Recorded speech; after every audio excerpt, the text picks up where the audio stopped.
All right, listen up, nacho chips. Quiet down, crispy potatoes. This is the moment Velveeta's been preparing you for, and you're not about to crack under pressure.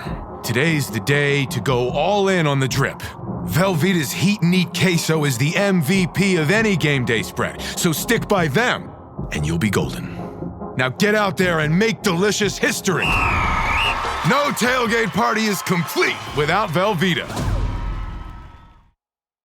This episode is brought to you by FX's The Beauty Official Podcast. Join host Evan Ross Katz on the official podcast for FX's hottest new series, The Beauty, taking you behind the scenes with its amazing stars as they discuss the show's most jaw-dropping moments. Featuring Evan Peters, Anthony Ramos, Jeremy Pope, Ashton Kutcher, Rebecca Hall, Bella Hadid, Meghan Trainor, Isabella Rossellini, Jessica Alexander, and Ari Grainer. Search FX's The Beauty wherever you listen to podcasts.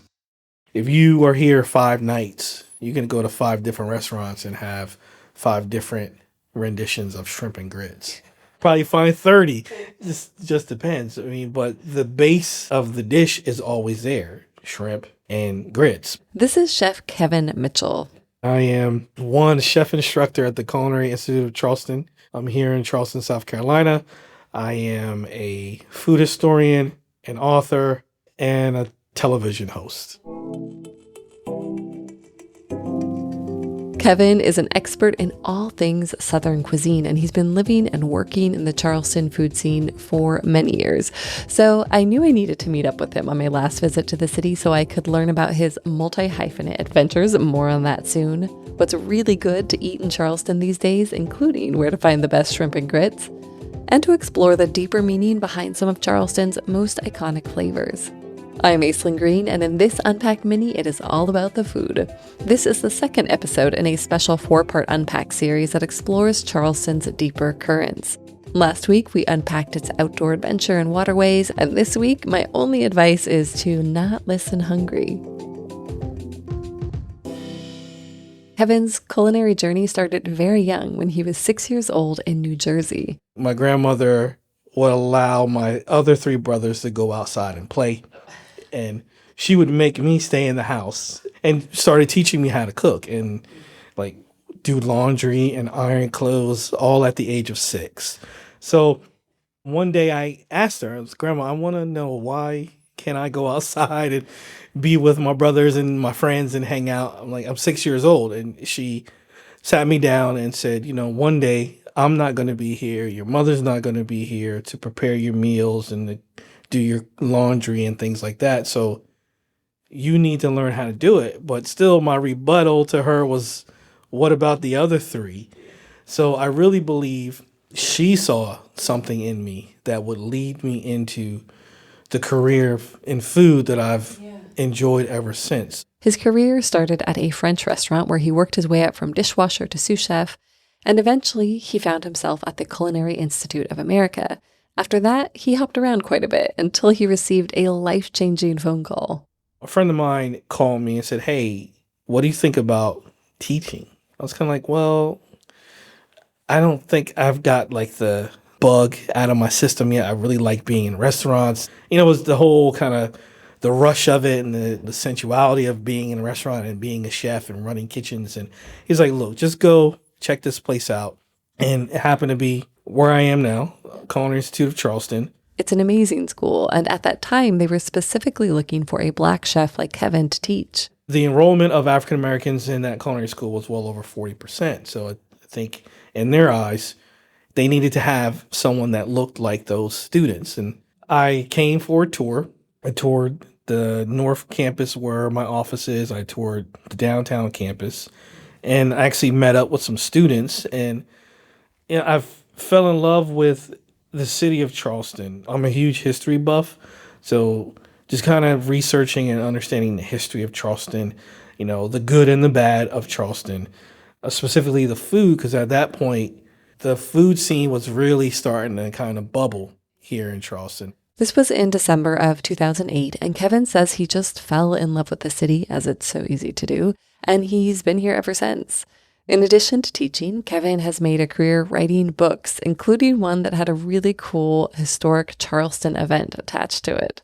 So in 2015, I was approached by David my co-author, with a story of a gentleman who was a former slave here in Charleston, who owned a restaurant, who hosted a dinner of blacks and whites at the end of the Civil War as a way to celebrate equality and reconciliation, and of course the end of the Civil War.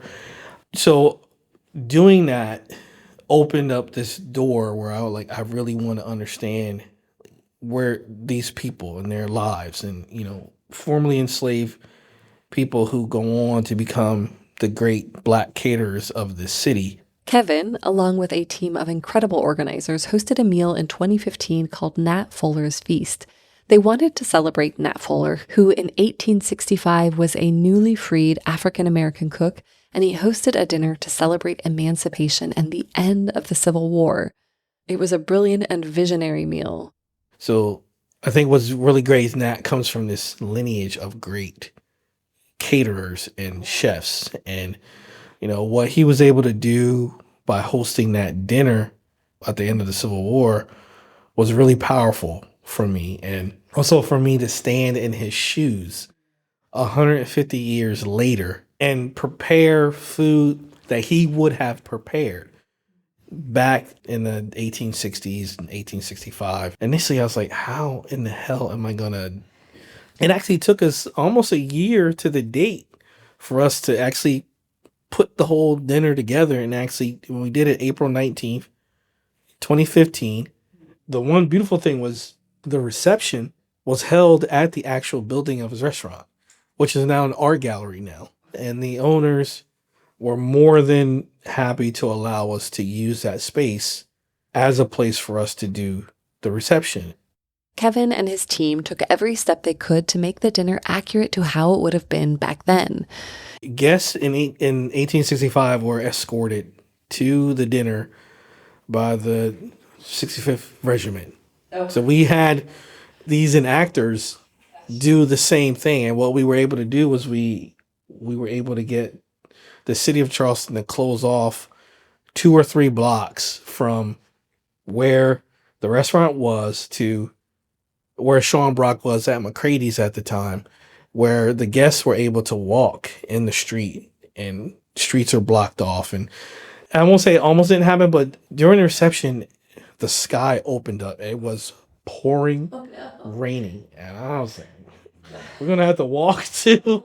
I was like, I hope everyone has an umbrella, because there was really no call for rain that day. It was a beautiful day when we woke up. But I think what was so great was just as we were getting everyone together to make the move, it stopped raining.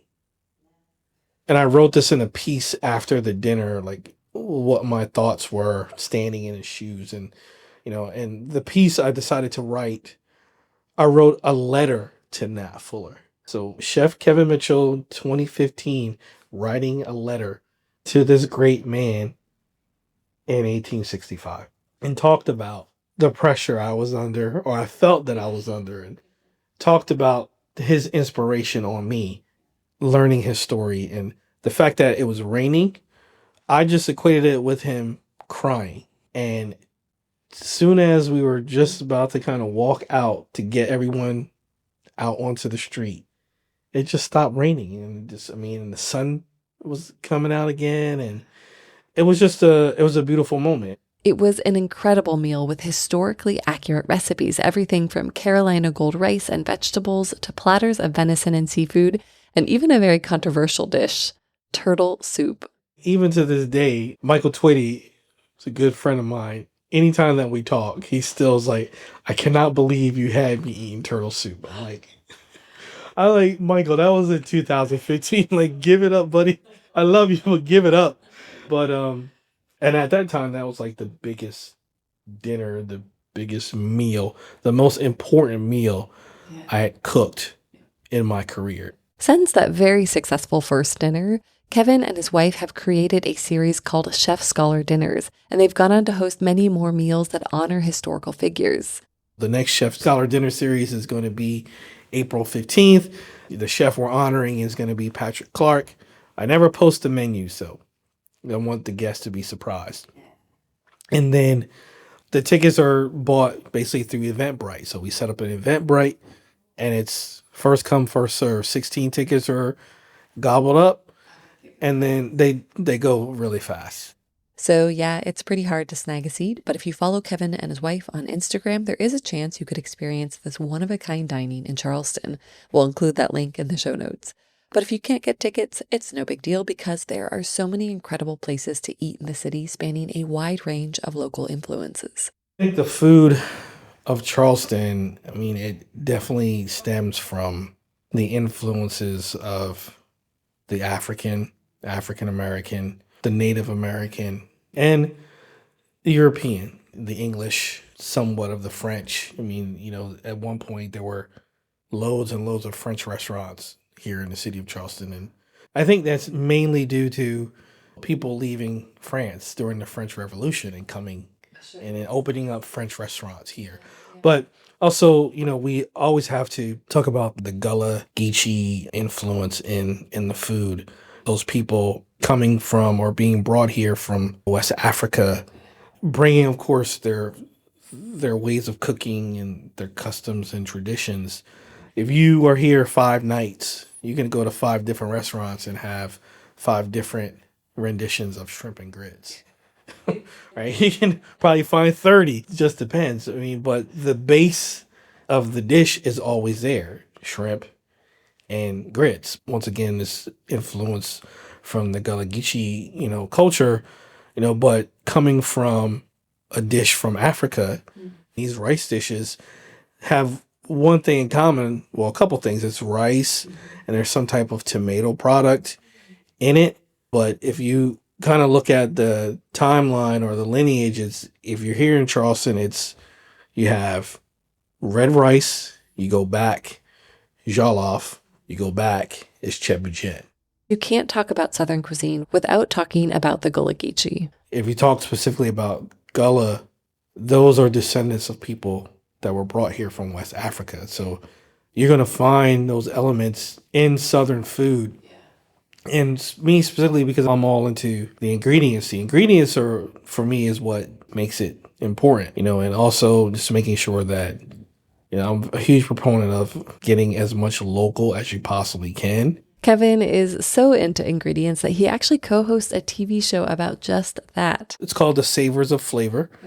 And it's a show where David and I travel the South trying to save the flavor of Southern food. So we go out and find people who believe they are growing an heirloom ingredient that has disappeared from the culinary landscape in Southern food. Well, after all of this talk about food, I think it's finally time to eat some. So after the break, join me at one of the city's most iconic Southern restaurants.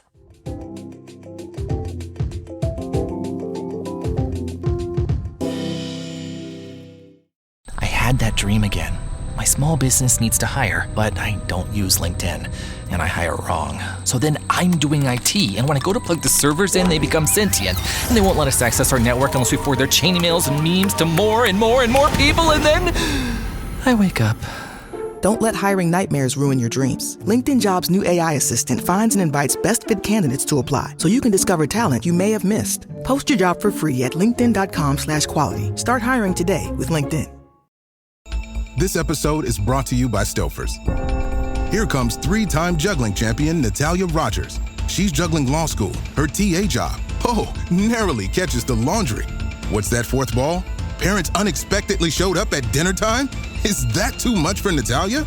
Not with Stouffer's Chicken Alfredo and its mouth-watering mix of Asiago, Romano, and Parmesan. When you're juggling 4 things at once and the clock strikes dinner, think Stouffer's.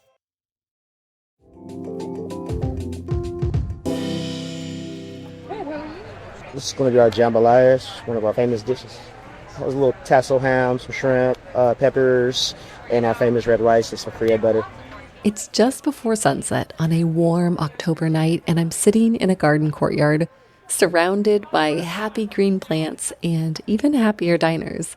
I'm at 82 Queen, a historic French Quarter restaurant that has served up the flavors of Charleston since 1982. There are market lights in the courtyard and incredible smells wafting by. I'm on my way to see a performance by the Gullah Collective, but can hardly stand a rush because the combination of ambiance and food is so magical. I start with the restaurant's signature dish. The she crab soup is phenomenal. That little hit of cherry on top on the bit of crab. Wow, so good. 82 Queen is a family business, started by Steve Kish and 2 others, and it's now run by his sons, Jonathan Kish, the CEO, and Patrick Kish, the COO. And I got to speak with Jonathan before my meal to learn about the history of this landmark restaurant. We've been around since 1982. So we were the first fine dining low country restaurant in Charleston, which probably means the world, because it wasn't a thing back in 1982. Prior to 1982, I mean, low country food was not fine dining food. It was food for the peasants, if you will, kind of just home food. And so try to look at elevating that into something that the masses can enjoy in a nicer setting. What is low country cuisine? So first we'll define what is the low country. So if you're looking between Myrtle Beach to Savannah, and then about 50 miles inland, that's the low country. And it's called that simply because most of it is below sea level. So Charleston is centered right in the middle of all of that. That geography also means there is a wealth of local ingredients. And so then you look at what do we have abundance? We've got a lot of seafood, we had a lot of pork, we had a lot of rice. And so a lot of dishes are based around those things, and then also a lot of corn. So you'll hear about grits, and we make a lot of grits. But it's important to understand that while low country cuisine falls under the umbrella of Southern cooking, it's its own thing. When I think of Southern as a broad generalization, I think of fried food and I think of barbecue and I think of, stuff like that, versus low country cuisine is really focused on seafood. It's really focused on pork because that was abundant in the area. It's really focused on our little produce of our area. And so it's just way more specialized. And then you bring in the African influence from when they came over and, they were cooking for everybody and they brought produce too. So they brought collards over, they brought okra over. So there's things that weren't indigenous to the area that came to us, via that route, albeit a bad reason it came here, it created some great cuisine. So in 1982, you said? So what was the reception at that time and what were you doing that was so different? Well, it helped that we were only one of 5 fine dining restaurants in Charleston, which is kind of unfathomable to think. And now so in Charleston, I think there's about 700 restaurants in the city. So at the time we were one of 5. So there was, it's kind of hard not to be good at that time. But it overwhelmingly was the most popular restaurant in the city, at the time, because it was something different, because it kind of broke the mold of like, you've got your steakhouse, you've got your French cuisine, and that was it. And so this is now something different that people can go try. And it was just a little, fun in that regard. The food might have been unusual for fine dining back then, but now the menu at 82 Queen is a staple of the Charleston food landscape. So she crab soup, I don't know if everybody knows the history of it, but it was if you go back to President Taft, and he visited Charleston, and they asked the butler to make a soup for him, and he invented on the spot she crab soup. It died, after that. And so it was one of those dishes, in 82, kind of looking in the history books of Charleston, what are classic dishes. And, President Taft, when he was here, he stayed 2 houses down. And so it's like, unique to this street. And so we brought she crab soup onto the menu in 1982. And we have sold millions of gallons of it at this point. I think every award you can win in the city, we've won for it, which probably created because of us. But now you can find she crab soup on probably 70 menus in town. I mean, it's everywhere. I hear about it so much, but so you guys actually brought it back. We brought it back, yeah. So we've, our recipe, it's super simple. I mean, it's, back to French thought. So it's a velouté base, kind of like a bisque. And so add crab and add the crab roe to it, turn it into she crab soup and a fair amount of sherry. And of course, they have shrimp and grits. So the normal preparation for shrimp and grits, I like to joke, it's fat on fat on fat. And, get your grits that, you're cooking with butter and cream. So, I mean, they're fatty. And then you're making a gravy to put your shrimp in. So there's more fat in there. And so what we do is we do ours barbecue shrimp and grits. So we have a barbecue sauce that's got a fair amount of acid in it. And so the acid actually cuts the richness of the grits. And so, I mean, I'm biased as can be, but I think it's better than most. Their shrimp and grits are so good, in fact, that we tried to change the shrimp and grits once, and I think we got death threats. The menu aside, a big part of the appeal of 82 Queen is the setting, which is gorgeous and a story in its own right. The beauty of it for those, and you can't see it right now, I know that, but for those who come and see it, is the courtyard. So between 82 and 84 and a half, there's this large courtyard area. It might be one of the largest in downtown Charleston. There's about 70 seats out there. So there's a greenhouse as well, so a nice covered area. And that's really like, that was the calling card of 82 Queen for a long time, is like, come see the outside area. You walk through a nice little alleyway to get to it, and then you opens up to the big courtyard, and then you realize you have 8,000 square feet of buildings around you too. Queen Street, this sleepy little street, and it shouldn't be that busy. But you've got us here, so you've got 82 Queen, Husk, and Poogan's Porch, kind of three of the Low Country staples right here. And so we collectively on the street, we call it Low Country Row. It'll come as perhaps no surprise that Jonathan sees Charleston as a foundational food city. I mean, I'm biased, but I think Charleston is kind of the vanguard of culinary in the country. And the people he works with here, well, they agree. People like Lamont Farabee, 82 Queen's executive sous chef. So I originally did an internship at the Charleston place under Michelle Weaver, and I fell in love with the city during that process. I tell people of this story a lot. When I was first here for my internship, I went to Publix, grabbed a couple things, and I was in the line, and the cashier was asking me what did I plan on cooking with all the ingredients that I had. And I just never had that kind of conversation anywhere else. So I was like, I need to be somewhere where food is celebrated and appreciated. So that was honestly one of the main reasons I decided to come here. Lamont is from San Diego, but he says a lot of the dishes here still remind him of home. Things like black-eyed peas. My grandma always made sure there was some black-eyed peas in the house. So cornbread, shrimp and grits, fish and grits. We ate a lot of the same things just because of my family history. So it's nice to put those things together now, being here. It's just beautiful being a part of a lineage like this, like a historic lineage of restaurants, just to be able to tell that story. So, honestly, that's probably one of the most fulfilling parts of being here. And speaking of fulfilling, I practically rolled out of the restaurant, happily packed to the gills with jambalaya, shrimp and grits, she crab soup, and that most iconic of Southern desserts. Here's the pecan pie for you. Enjoy!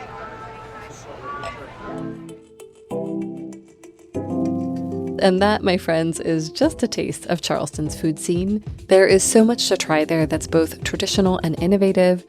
I personally can't wait to go back and have another serving of those shrimp and grits, but check out the show notes for a complete list of my recommended restaurants, cafes, bars, coffee shops, all that fun stuff. This has been a special episode of Unpacked. Be sure to join us next week for an exploration of the music and cultural events available in Charleston. We'll see you then. The new year brings new health goals and wealth goals. Protecting your identity is an important step. Your info is in endless places that could expose you to identity theft, leading to lost funds. LifeLock monitors millions of data points per second. If your identity is stolen, our restoration specialists will fix it, guaranteed, or your money back. Resolve to make identity health and wealth part of your New Year's goals with LifeLock.